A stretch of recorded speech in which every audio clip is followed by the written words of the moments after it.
Good morning friends, আপনারা সবাই কেমন আছেন? আশা করছি ভালো আছেন গরমে।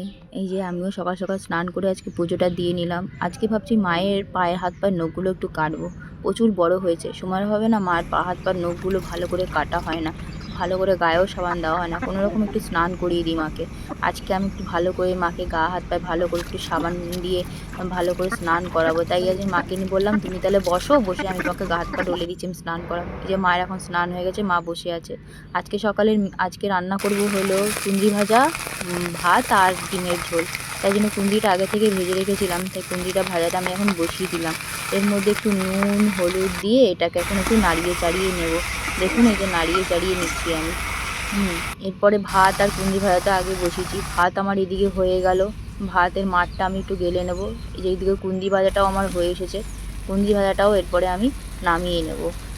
এদিকে মুরগিটা কি চিল্লাচ্ছে, এই যে কুঁদরি ভাজাটাও আমি নামিয়ে নিলাম। আর মুরগিটা চুপই হচ্ছে না, সে চিল্লিয়েই যাচ্ছে চিল্লিয়েই যাচ্ছে চিল্লিয়েই যাচ্ছে। এদিকে আজকে আমি করবো অমলেট করে ঝোল। তার জন্য আমি ডিমের অমলেটটা ভেজে নেব। ডিমের অমলেটটা ভেজে নিয়ে কে কে খান আপনারা এরকম করে অমলেট করে ঝোল আমাকে বলবেন।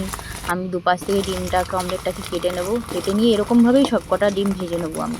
ভেজে উঠিয়ে নেব।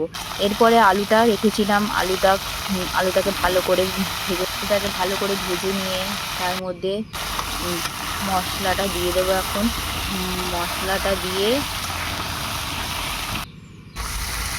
মশলাটা দিয়ে এবার ভালো করে নাড়িয়ে চাড়িয়ে জল দিয়ে দেবো। জল দিয়ে এবার এটাকে ফুটিয়ে একটু সিদ্ধ করতে দেবো। একটু সিদ্ধ হয়ে গেলে এটাকে নামিয়ে দেবো। চলুন বন্ধুরা, আপনাদের সাথে দেখা হচ্ছে পরের ব্লগে।